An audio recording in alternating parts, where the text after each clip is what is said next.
And I will just give a little brief history before I introduce Andrea and the panel.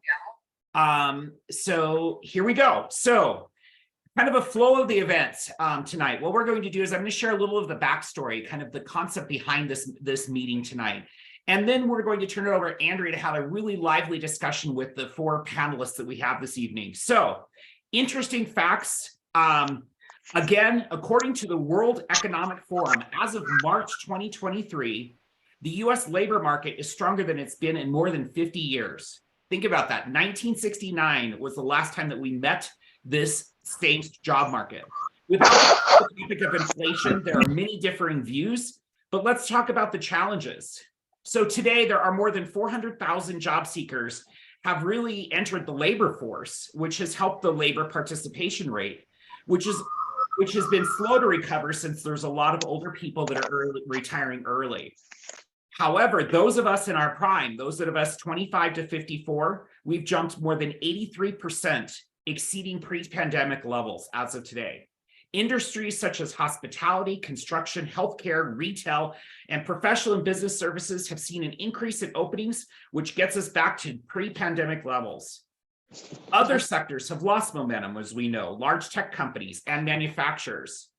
So kind of giving a little bit more background, starting with the Industrial Revolution in the 1760s, US businesses have continued to evolve and have been evolving faster than ever before. The 1800s introduced the entrepreneurial era, followed by the production era of the early 1900s. The marketing era hit us in 1940, and the global era hit us in the 1980s. However, it was the year 2000 that we really entered the information era. The information era brought us the internet and the impact on the world economy. Networking through the internet has created many new and varied business opportunities. In addition to the evolution of the business world today, there are 5 generations in the workforce. The majority of the workforce today comprised of the millennials. Since there's probably quite a few millennials on the call today, let's just actually talk a little bit more about who they are. They tend to be tech friendly. They want to lead. They want to bring change to the world. They want to revolutionize not only the company that they represent, but the industry. They want to be judged by the quality of the work and not the hours that they work. They're driven by changing world and threats, including environmental, security, social justice, and finding a career, not a job. And with that, I'm going to turn it over to Andrea Gross, our Director of Enrollment here at the University of Devers University College. Andrea, take it away. Thanks, Brian. Good evening and welcome. As Brian mentioned, my name is Andrea Gross. I'm the Director of Enrollment here at University College. I'm excited to host this evening's event and hear from our wonderful panel of experts. Creating impact is something that personally drives me, working with adult learners who are looking to take their next step in their career and pivot is so rewarding for me, and it drives me each day. So I know you all didn't log in here to listen to me chat, so let's go ahead and jump in and hear from our panelists and the breadth of experience we have. What I'll do is I'll ask each of you if you can briefly tell us a little bit about yourself, background, experience, and Sam, if you don't mind, I'm going to kick it off with you. Okay, it's fine with me. I'm Dr. Sam Walters. I am the lead faculty for environmental policy and management, as well as security management at the University College. I have most of my background is in public safety. About 15 years ago, I became an environmental health and safety specialist, dealing with OSHA regulations, OSHA policies, EPA. Mainly what I do is my expertise is in several areas, but hazardous waste management, safety management, things like that, as well as some of the other EPA regulations in those areas. I have a doctorate in public policy and administration, so policy is kind of my thing. I'm not an environmental scientist, and I put that out there right off the bat. There is a difference between an environmental scientist and an environmental policy expert. So there's a little bit of difference there with that. I've been at University College and at the university for 13 years now. Been that long. So that's really about me, I own my own consulting business as well as teach and do my lead faculty. And basically I'm the program director, the academic director's assistant. So I kind of do all those things for him and all the legwork. So Thank you, that's about it. Sam. Appreciate it. Richard, can I kick it over to you? Yeah, absolutely. Absolutely, Andrea. And thanks very much for inviting me here today. So I'm Richard Staynings. I teach at University College as well. I teach graduate programs in ICT, health informatics, and healthcare management, mainly in the cybersecurity disciplines, and have been doing so for a number of years. Outside of DU, I work as chief security strategist for a biomedical security startup based out of New York, although my work takes me globally most of the time. I've been working in the cybersecurity space for probably 30 years, long before cybersecurity was a phrase or a term or a profession.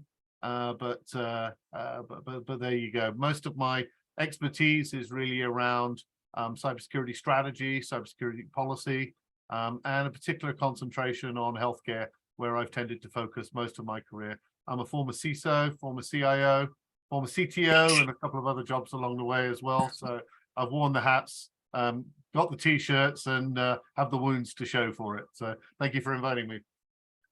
Absolutely. Thank you, Richard. MacArthur.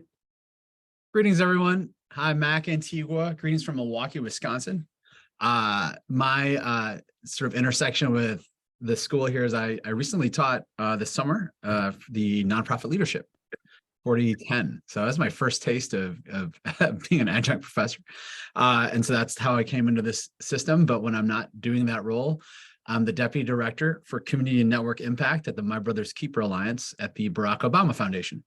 And so My Brother's Keeper, just to give an overview of the work that we're trying to do, is that we're trying to improve the life outcomes, cradle to career outcomes for boys and young men of color. That would be defined from birth to 25, our Latina, Indigenous, and Black boys and young men. And we have we call it 6 milestones, which is entering school ready to learn, being able to read at grade level by 3rd grade, graduating from high school, completing a post-secondary experience, 4-year, 2-year, or vocational, being employed, as well as being safe from violence. When we look at across the country for our boys and young men, their results in those areas are there's gaps there. So what our team does is we support collective efforts. Cities that are just not one program, but cities that are trying to support grassroots to grass top leaders working collectively to turn the tides on at least one of those milestones. So that's my current role. I've been in it for a year. It's definitely one of those jobs that if it was on LinkedIn, I don't think I would have applied for. I don't think one grows up going, I'm going to do this job someday, and you don't know that this job exists. And I'll say 27 years ago, I started as an AmeriCorps member at Public Allies Chicago.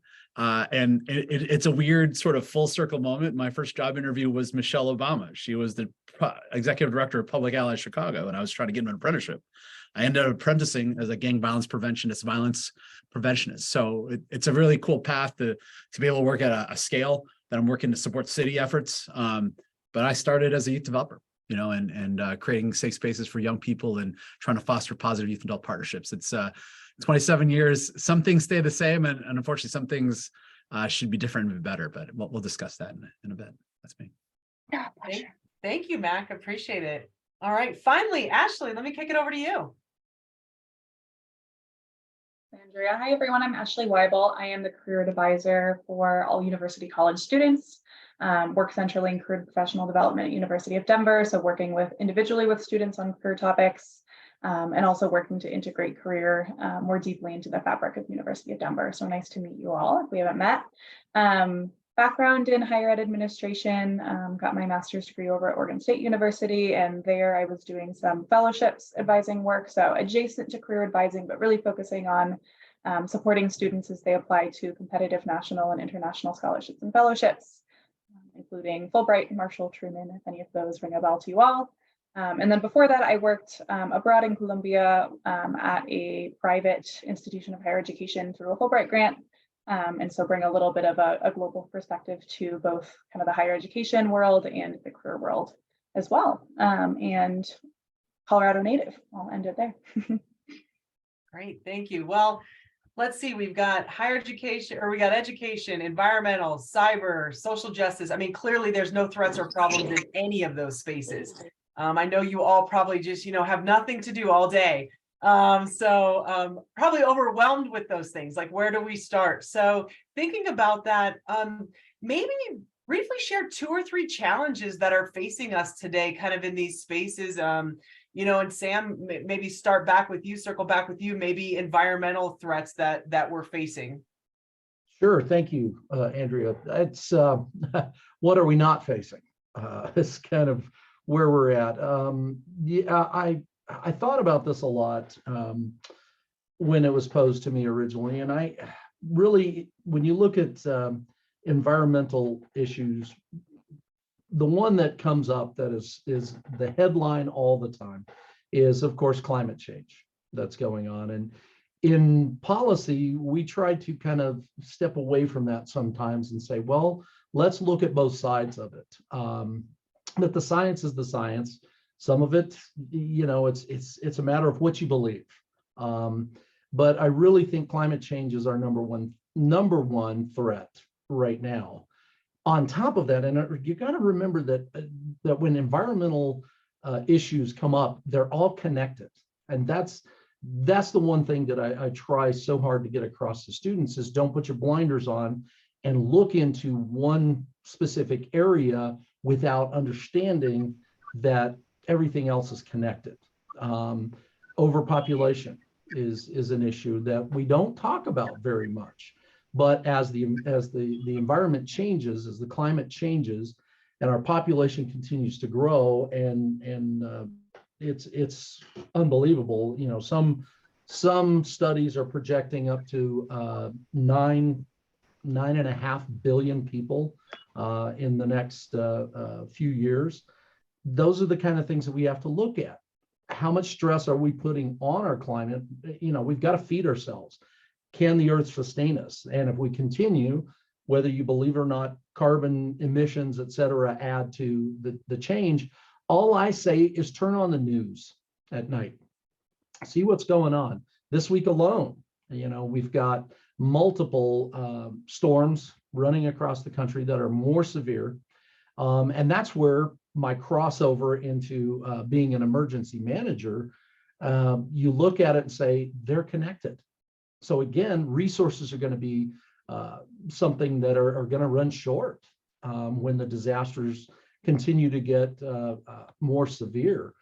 I mean, just 2-3 weeks ago, we had a tornado in Los Angeles, California, which if you're a Hollywood fan, if you've ever seen the movie Day After Tomorrow, that's really kind of how it started, was tornadoes in Los Angeles. Now, I'm not comparing what's going on with the Hollywood movie, but it's pretty unusual to have a tornado in Los Angeles. It just is very unusual. So we are going to continue to see, my opinion, see more and more shifts and more and more stress on our resources. Those are probably the top 2 for me as I look at it in my view. And I really hope that we can do something about it. So and that's where policy comes in, really, is shifting that policy. So Great.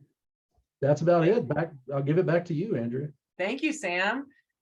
Richard, I was gonna pop on over to you. I know you've been in cyber before it was a thing, so now it's more of a thing. So what 2 or 3 things are challenging us or keep you up?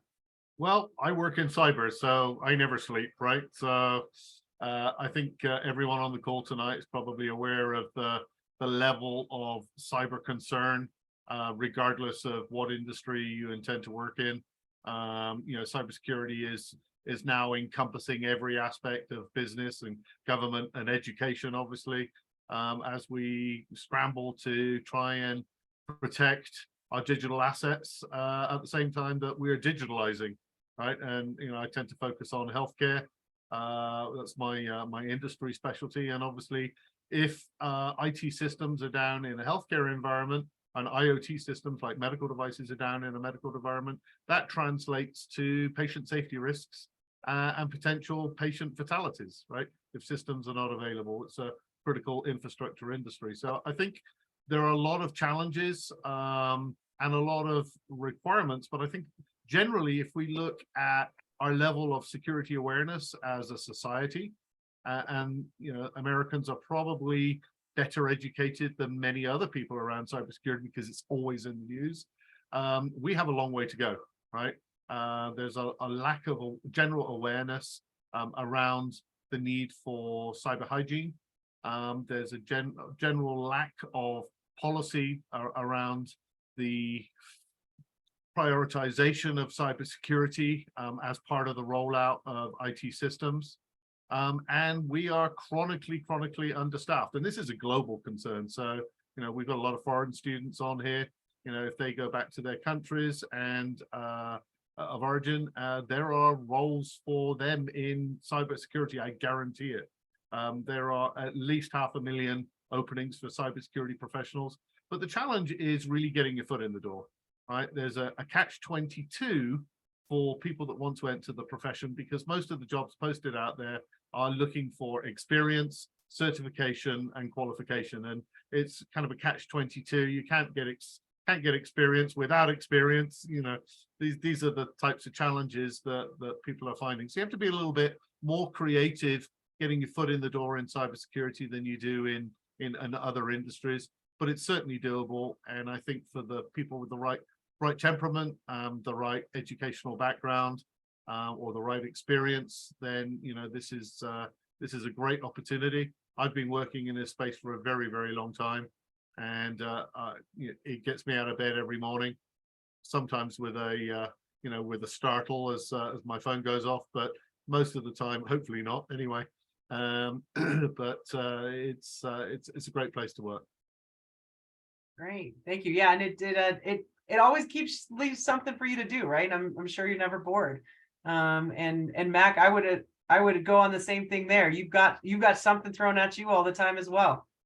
Yeah, it's pretty daunting to go, what are the threats to social justice? Like, okay, it's like waves at everything. Like, what do you got? And so, at the risk of being too glib or something, I think I look at it on a couple dimensions, right? I think one of, society as a whole, right? Our ability to see ourselves in each other, and I want to defer to my previous folks. These things overlap, right? Totally. It's in terms of our shared spaces, our environment, or even, technology, and how do we take in each other and hold each other's humanity? These are all directly connected for our ability to hold each other's narrative and see that you belong. And so when I think about this work, there's a couple dimensions, right? There's the industry of it. It is an industry. You do a job, you get paid for it. And there's people doing direct work, but there's also people working on policy.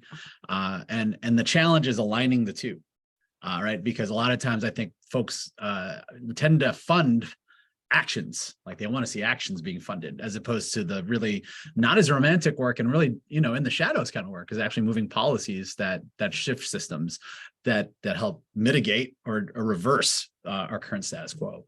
So, when I think about challenges in social justice, right, it's one, how do you line up all these pieces so that they're moving in the right direction for a desired result? And it's also one of the challenges is the patience for us together to do lower key democratic work together. And it's not to blame, like, oh, that darn internet giving us everything you want in a click as I download shoes from Zappos and better be here in 2 days, right? Like, but a lot of these challenges that we're facing, right, have been in for generations. And so I'm not saying it's going to take generations, but it's going to take longer than, a hashtag campaign. It's going to take longer than one, a few synced up service days. It's got to take consistent effort and a mind shift collectively. And I'd say with that mind shift, the challenge is who belongs, who is not othered. And our hope is that if we collectively can find ways for more people to belong, that bodes well for more people. So that's sort of my vague way of saying the challenges of it. And again, from a jobs perspective, I think some of the challenges is that if you're entering this field, it's a field that tends to be funded. Okay, here's 27 years in the nonprofit industrial complex coming at you, right? Like, for all the problems that our economy and our state can't solve, go get it, nonprofit sector, have at it. Oh, by the way, we're going to run off any support you need. You should only have 10%, X amount of overhead.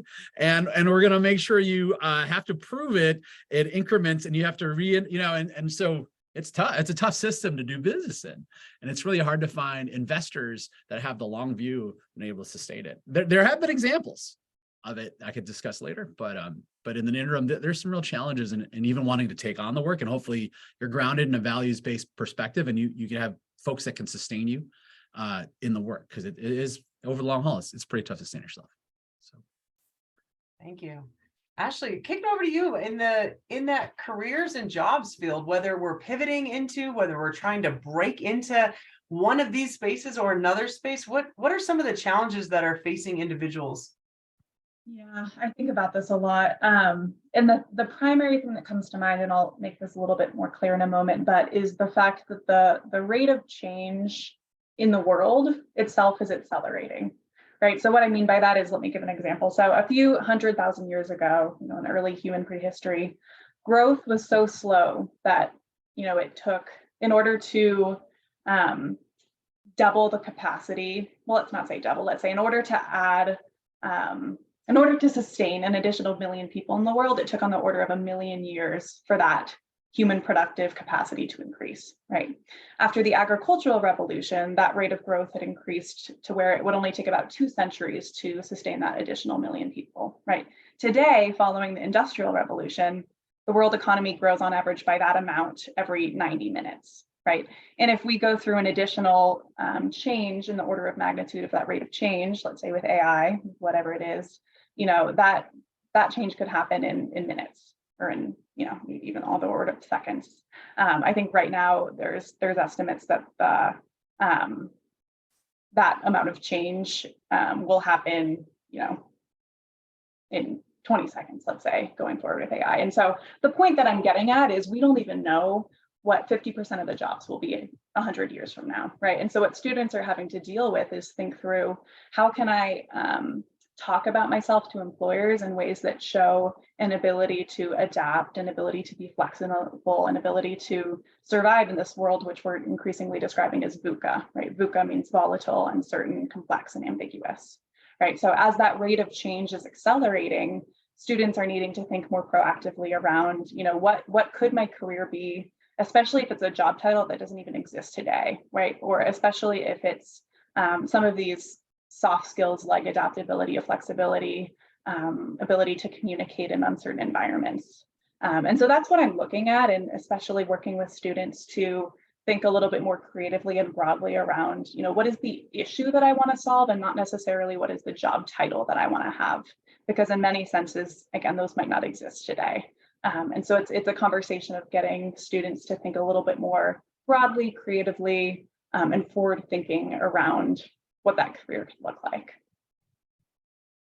Absolutely. And that career is shifting, right? We don't know where where it is. I think, well, Mac said earlier, I wouldn't have applied for this particular job if I found it on LinkedIn. Richard took the job and said, I took this job before it was kind of a thing.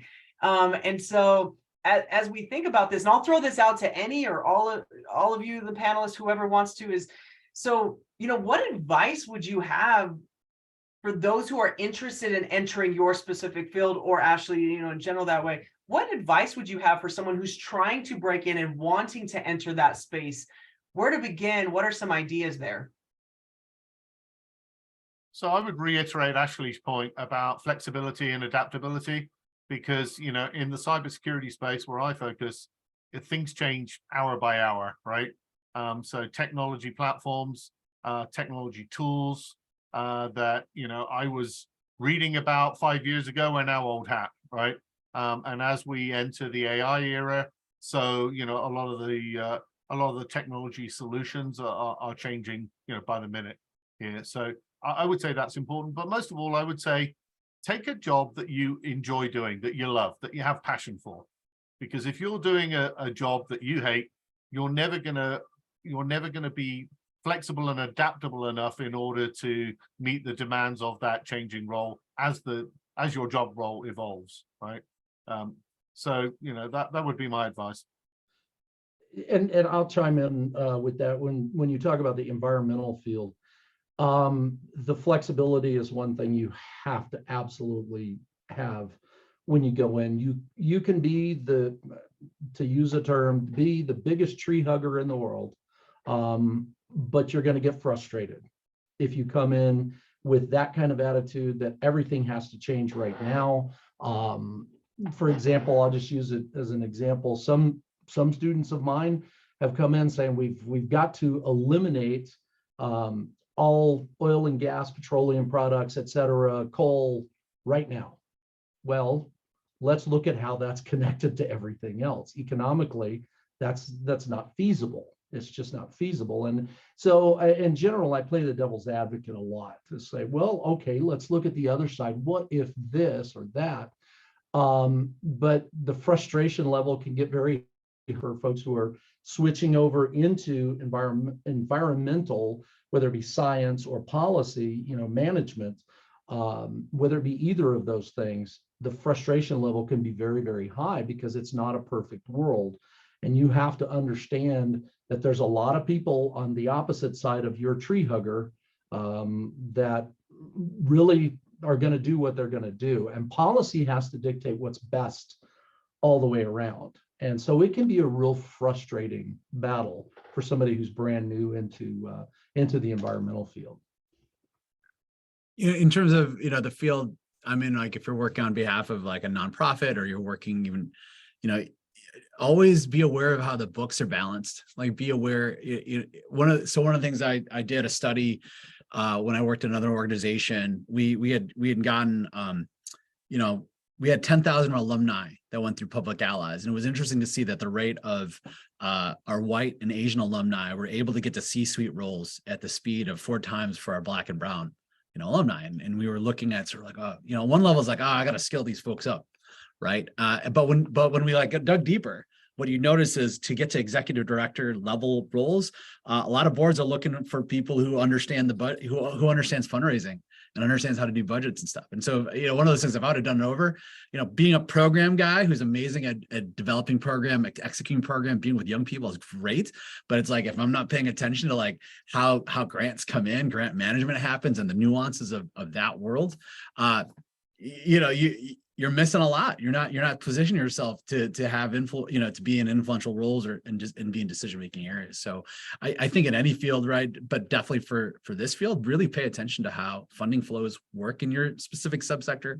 Sometimes it's through government, sometimes it's through foundations, sometimes it's individual giving, but to have a sophisticated beginning to build an understanding of how those flows work. And then more importantly, whatever role you're doing is supporting, sustaining that, because quite candidly, that's a big focus, in the nonprofit sector, is the ability to sustain yourself. I would just add to be prepared to communicate transferability of skill sets. Again, if we don't even know what those jobs are going to be 20, 50 years in the future, that means that you need to be able to concisely, effectively, comprehensively communicate. Yes, I haven't done this one thing, but what I have done is this, right? And these are the linkages or the connections or the nexes that I'm seeing between these two different areas. And that's a skill that I think people think that they can just do on the spot, but it is definitely something that you can practice and build up over time, and often takes a little bit of self-reflection and then practicing that communication as well. And that's something that you can do with your career advisor. You can do it with your best friend, whatever it is, but it's something that needs to be practiced. I'm going to jump in, and part of my doctoral research was on the concept of psychological capital. What makes us motivated at work? And I'm listening to all of you panelists this evening, and I'm thinking, what is it that really sets them apart? And I use the term needs and values in everything that I do. I want you to understand your needs. You have to understand, what are the basic things I need in a career to be happy? Is it income? What does that income look like? Is it connection with people? Then I want you to look at your values. So a need is like your heartbeat. You need it to survive, but your value is your soul. Look at really what is going to make you feel the most engaged and empowered in your work, and then work backwards towards that. And always remember that you need to drive to that value as well. So Andrea, I'm going to turn this back over to you. Not a problem. Well, I love it. I'm gonna rip off a little bit. So we talked a lot about kind of the connection of things. Ashley, you talked about the transferability. So now I'm thinking about, right, as your career is morphing and you're going through, what about individuals who, this is a total career change? It's a 180. Like, I was in this other space, and whether it's I'm looking to show my transferable skills, or what transferable skills do they need coming into this space? So, if I don't have environmental, but I have these other areas, it makes a good shift for me to come in. How could people think about that career change, and who's coming from drastically different work, but really is drawn to this work that you all are doing?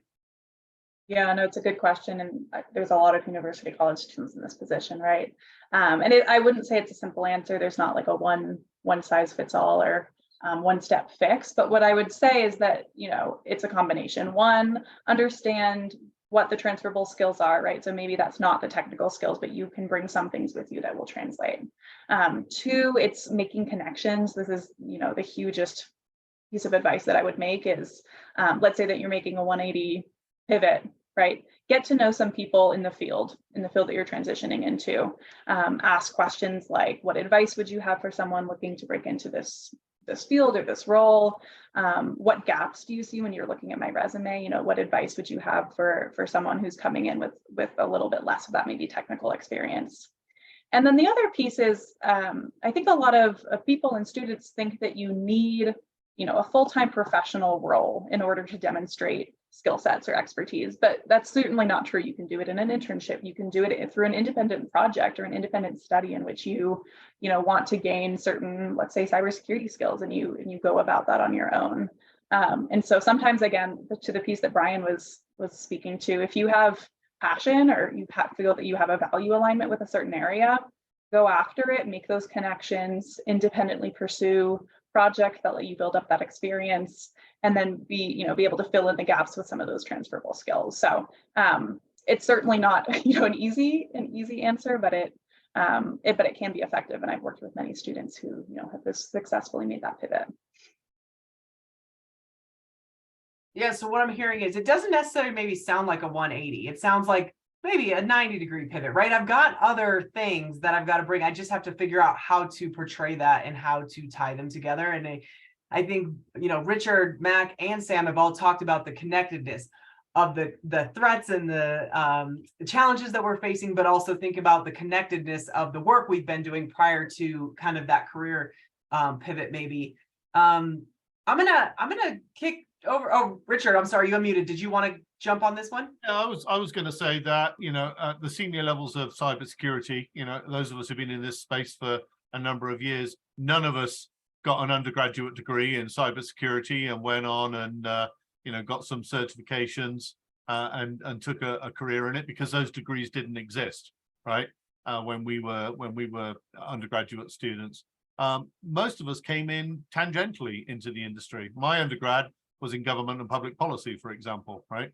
I've got postgrads in cybersecurity and various other things, but most of us came in from an IT background, but there are a lot of people that came into senior leadership roles within the cyberspace from a policy background, from a governance background, from a risk and compliance background, right? Things that are tangential or now encompassed into cybersecurity, but they certainly weren't 10 years ago, right?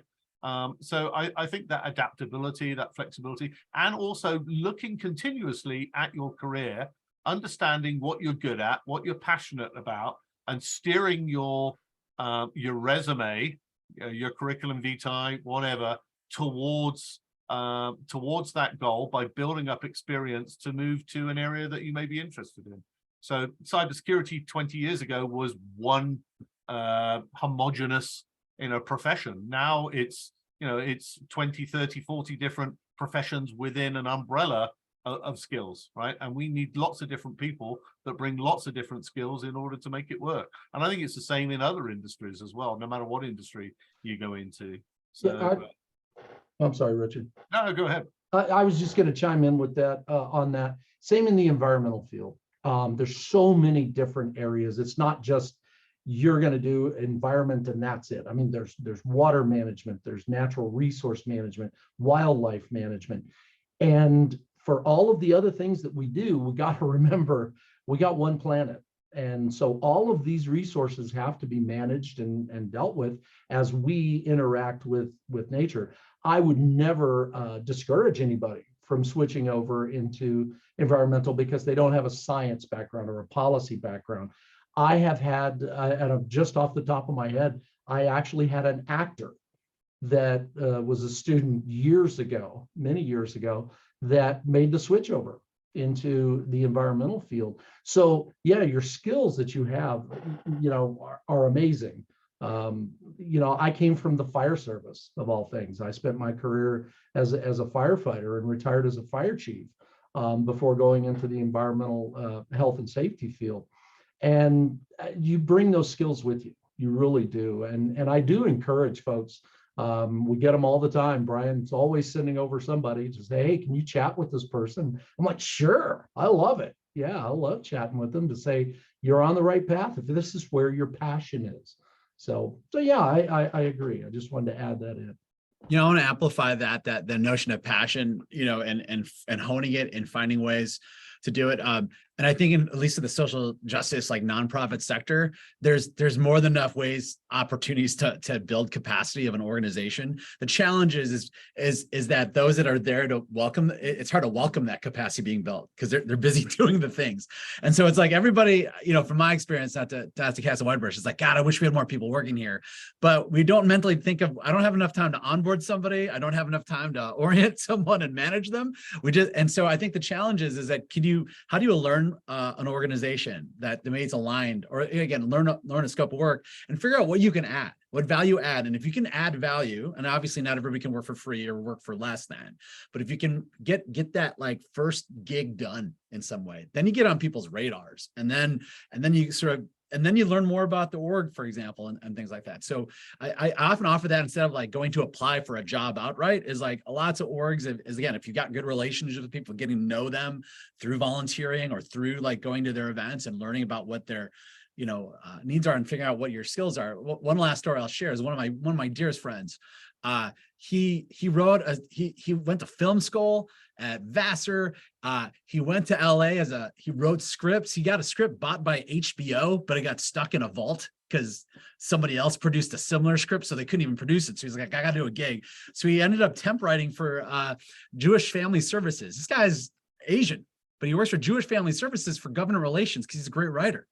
Turns out to be a killer government relations guy, and then ended up understanding the food service world, moves to Wisconsin with his then wife, turns out to lead Feeding Wisconsin, starts up Feeding Wisconsin, the statewide food banks, because it all comes from the fact that his ability to like tell a story, weave a narrative, and then and write like heck, which is what's really good for a fundraiser, right? So it's just naming, like, he didn't grow up thinking, oh, I'm going to lead the statewide food banks.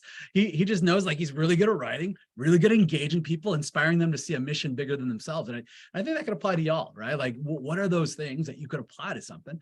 And it's, more often than not, you'll probably find a way to manifest it. I love it. This is great.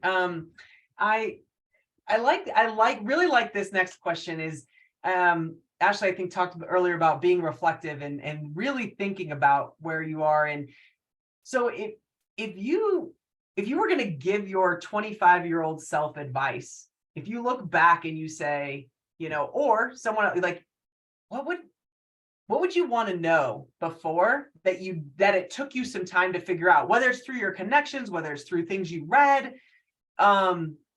what would be that piece of advice that you would give to yourself at 25 or 26 or whatever age you want? But what reflective information would you give yourself to say, I wish I had known this, or I wish I had done this? I'll add one thing there. I think I wish I'd done a master's degree earlier. Would have helped me in my career. But I think there's so many things that you learn over the course of a career in business, in my case, but obviously we've got other, lots of professions that we're talking about here today. You acquire information, you build incrementally upon that information, and that enables you then to operate much more effectively and much more efficiently as you get older, and because of that skills base that you've got. So I would say, it's a combination of education, certification, and experience, right? So get all the experience you can get. Instead of taking the summer off, get an internship, put that on your resume, right? And if you can get 2, then do 2, right? Because that'll all look good at the end of the day, and you're going to learn different things that you can then come back to and you can draw upon. When you come out the other side and are looking for a career or looking to change your career. Yeah, I absolutely agree. Graduate and postgraduate school would have been much better younger, but I think my experience actually helped me out tremendously when I got to being over the age of 40 when I went to graduate school. Actually helped. But I would tell my young self, and I believe I actually did this now that I'm sitting here thinking and going over in my head, don't limit yourself. Just like what Richard was saying, every experience you have is valuable. Every education you get is valuable, no matter what field it's in. But I've experienced, I've worked in 3 areas of public safety before I retired, and now working in the academic field and consulting and that type of thing. I think I actually did. People like to say you're a jack of all trades, and they look at my resume from years ago, and I say I'm not a jack of all trades. I like to say I'm the modern Renaissance man. That type of thing, whether it's bragging or not. Do all the experiences you can is really, I think, what I have lived, these years from 25. I think I have done that, and that's what I would recommend to anyone out there, is keep gaining those experiences, no matter what they are. They're all valuable. They're very valuable, and you can bring those skills in. Definitely affirm both of those, in terms of that. So I'm going to try to add this other wrinkle, and it's like what you said, Sam. I probably did this, but now that I'm a little more cognizant about it, it's really being generous with your connections. Introduce constantly, connecting people or fulfilling a resource for people. I did it because I like people, or I think it's nice, but there's something about generating that generosity. Not that you're going to get it, the karma wheel going to spin back at you someday. Don't be thinking, it's like my 401k of friendliness, it's going to pay back. But really what it is that you every exchange, in a way, you gain new insights about what else is out there, right? And people get to witness you as a connector, right? And it's ultimately, I think the nuance is like relationships do matter, and it's just like work moves at the speed of trust. And so I go back to my experience as a AmeriCorps member as an apprentice. And I was in a room with 30 other young people from Chicago. We were all working at different not-for-profits, right? And that was a powerful experience to be with them for 10 months together, learning and growing together. And the beautiful thing is, a lot of those people now in that room are leading foundations. They're doing cool stuff. And now I can call them up, right? And because we built that trust a long time ago, and we came up together. So as you're coming up to the ranks, or again, either an age or if you're emerging in a field, it's like continue to be someone who's generous with connections or delivering in that way, or really listening. Just one, like sometimes when we used to go to conferences more, but now we're going to them now, like whenever I'd meet somebody and would connect, I'd follow up with like, wow, what was an article? If I saw an article that I liked, I'd go, hey, thinking about you, thought of you in that way. And that's just a simple way to just stay on people's minds. And then they go, oh, that's that person that gave me that really cool information. Maybe I'll talk to them some other way. And that's a lot more, I think, organic than like a blind LinkedIn outreach. I'm not against them, but it's like I get a lot of them, and it's hard to keep up with all of them. But I do connect with the ones where it's like, oh, a person introduced me through someone else through this affinity. It's like, oh, I'll do a solid for that person, and I'll talk to the person, right? And so just thinking, the more I think you lay those seeds early, you do get to build your network and weave, and that's super important because that's gonna give you awareness of opportunities that aren't usually posted. I'm going to jump in and say also, if I was to ask my 25-year-old self, which was just a few years ago, looking back on my 25-year career in this industry, I will tell you that the one thing that I figured out late in life is that there's more than one door to every single organization I want to work for. And that was the one thing that I didn't even think about. I always aimed for the top and wouldn't accept anything below it. DU was my golden child. It was my dream employer to be a faculty member at DU. I actually took a part-time job at DU because I knew that was my way in. That was 5 years ago, and I've had a fantastic career, but just realize that there's more than one door to every organization. That's my advice. I want to just add on that. It was mine too at 25. I moved to Denver after graduating finally at 25 and was looking for a job. And I happened to be walking around DU's campus. And in those days, we didn't have, electronic boards to just go online and look. You had to go and or look in the newspaper, that kind of thing. I know it wasn't that long ago, but it was the 80s. It was 1990. And I sat on the campus and I said, one day I want to teach here. And sure enough, 20 years later, almost to the day that I was standing there, Dr. Hill hired me, and I've been there ever since. So you can have those kind of aspirations and have them come true. So yeah, it's just a matter of time. So anyway, thanks, Brian. I just wanted to share that with you.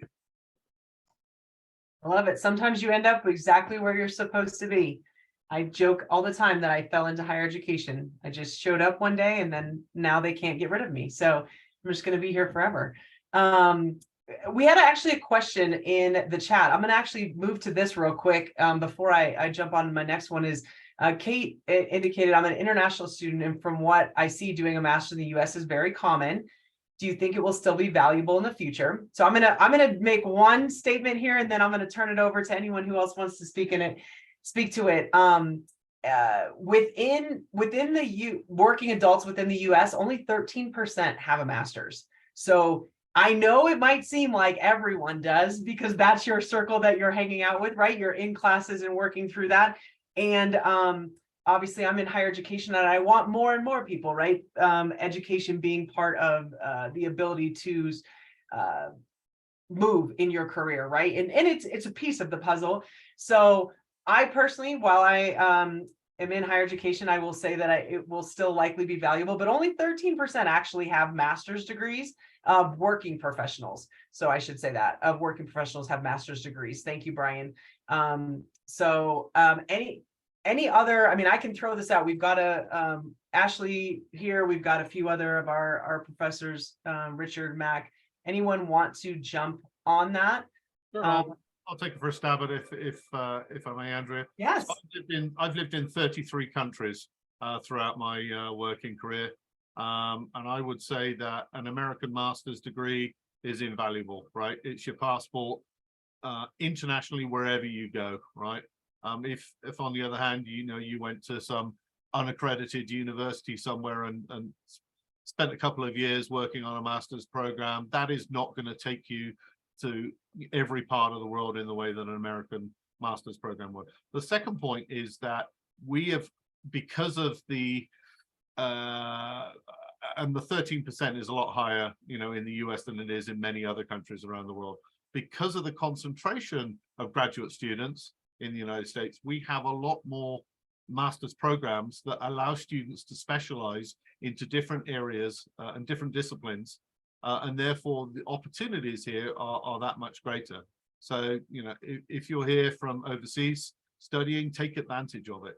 And if you compare a 2-year master's program in the US with a 4-year undergraduate program, then it makes absolute perfect sense to spend an extra 2 years here.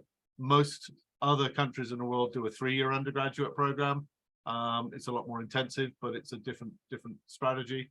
And therefore, the differential to a master's is not as great as it is here. So if you've invested in a bachelor's, I would suggest you go into a master's, but combine that with some experience as well. Get some summer jobs or whatever, so that you can relate that experience into the program that you're studying.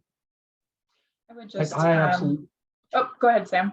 Oh, I was just going to say that is so true, and I believe it. And worlds opened up for me after being a professional, 40 raising kids. The world opened up for me with a master's degree. So and then I continued to go to graduate school because I was just too stubborn to stop, I guess. And I did say graduate school. So John Irving used it in his book, The World According to Garp.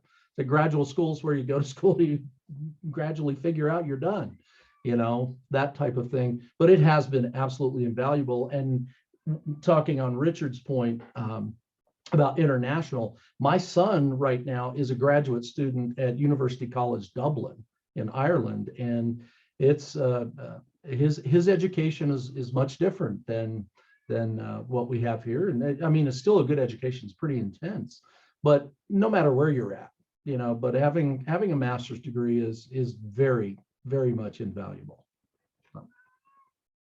I would just quickly emphasize something that Richard mentioned at the end of his commentary, which is, yes, absolutely valuable and not enough on its own, right? You also need to demonstrate experience, demonstrate, again, those transferable skills. And so I wouldn't rely on it as the only thing that you're bringing with you, but think more broadly about the other experiences that you have, again, even if they're not in the same industry, the same functional area, but thinking through how you can leverage those in your search.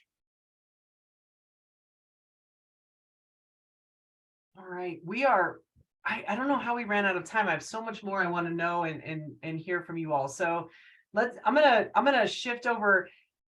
What are you watching, viewing, reading? How are you staying up on things now? Where do you get your information? Thinking about, if we want to be in this area, I want to learn more about this area. What are you doing? Where should I be looking? Well, I spend about 4 hours a day reading, trolling LinkedIn and Twitter and everything else. Not, obviously following all the conspiracy theories and everything else that's on there, but using it as kind of a pointer to articles that have been written, to stories that have been written, to news that's breaking. And then I'll go off and I'll follow that to, to Forbes, to Wall Street Journal, to New York Times, to wherever, in order to get my information. I cut the cable to my house, so we don't have TV here, so I'm not watching anything, although some of my family members have HBO subscriptions, so they go off and watch all of that. But as for books, I just got one delivered today, actually. So obviously I focus on the healthcare space, and it's by Martin Shapiro, who's a professor at Weill Cornell, and he's a doctor as well. He's just written a book on the present illness, about the American healthcare and its affliction. So that's on my reading list for the weekend, I think. So, although by the looks of it, it'll probably take more than a weekend to get through it.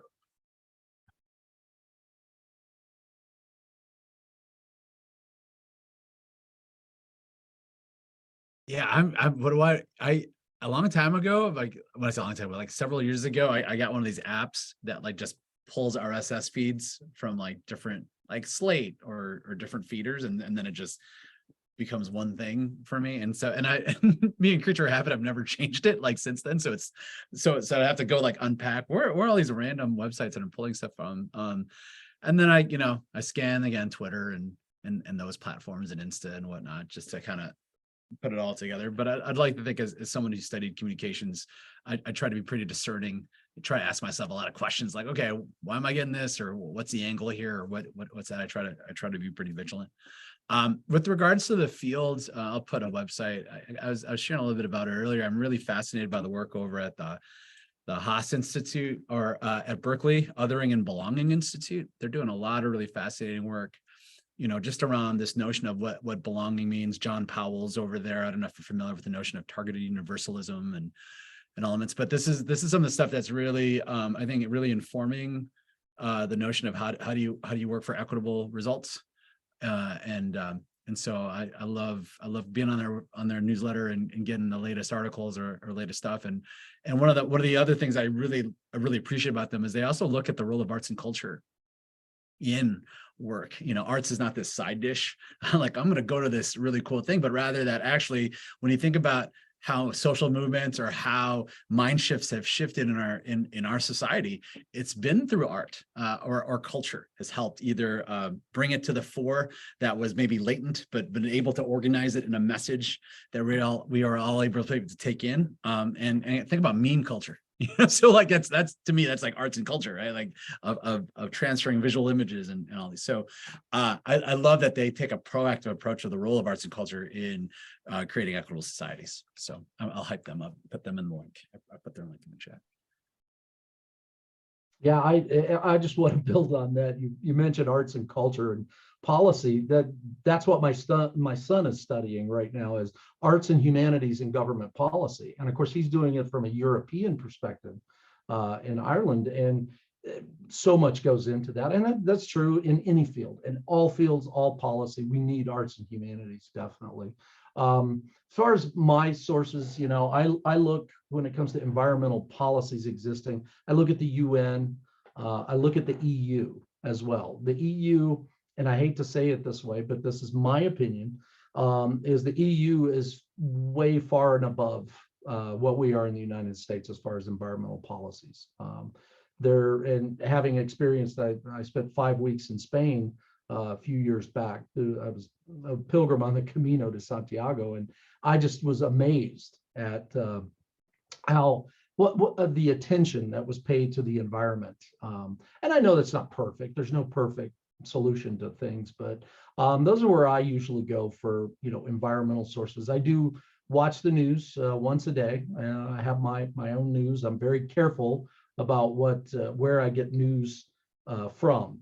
And that's something that I recommend to any student, anybody, any person, is be very careful, vet your sources. And I tell my students all the time, vet your sources, because I'm going to be picking them apart if they're not credible. So I try to get my stuff from credible sources. And again, the environment, we've got so much in the news nowadays, it's not hard to find. Not hard to find. I keep up to date with and would encourage you all to look into the National Association of Colleges and Employers. Has some really excellent statistics and trends regarding labor, and also really excellent resources surrounding trends in terms of what employers are looking for, specifically some of those soft and transferable skills and how you can be emphasizing them. Just one thing I'll say, even though I asked the question, I'm gonna answer it as well. I always ask people what they're reading. People mention what they're reading. If people mention a book, I put it in my phone and I'll eventually get to it. I'll look it up and see. And another thing that I've tried to do is I don't have to just learn from higher education. Because I'm in higher education doesn't mean I can only learn from higher education. I can learn from lots of different spaces. And so thinking about what you're reading or where you're looking, that it doesn't have to just be in your industry. So taking something outside, taking a business, taking something out that you can pull into where you are and keep growing in those skills, I think is super important, that we don't always just go to what is in our direct lane, to think about that's the space we can grow on that. So anyways, we have about 1 minute left before Brian starts like pushing me, being like, all right, you got to wrap up. So I want to thank our panelists for sharing their expertise with us, for joining us, for all of you all joining us. Had some great questions in the chat. I do know that there are a few individuals that had questions. If you all have questions, we are going to go into breakout rooms. We'll have panelists in there, so you can definitely connect and ask more questions there. Really, I hope that today's inspired you. It's pushed you to think about something you haven't thought about before. But more than that, I hope it continues the conversation. I hope it sparks a conversation, whether it's in your own career with someone else as you're navigating kind of the challenges and threats that we're all heading into, and finding your passions as you pursue whatever is next for you. So I really hope that you take that with you, and please jump into the breakout rooms to chat with any of these wonderful panelists. And thank you all again. Wonderful. Thank you so much, Andrea. I have actually created breakout rooms, and I'm going to invite everybody to would like to join it. And Mac and Richard and Sam and Ashley, you all have your own rooms, so you'll see it. You have the option to jump between rooms as well. So Andrea and I will stay behind if anybody has any questions for myself. And I look forward to helping you in any way we can. So I'm going to open all the rooms now, and you have the opportunity to join any of them or none of them.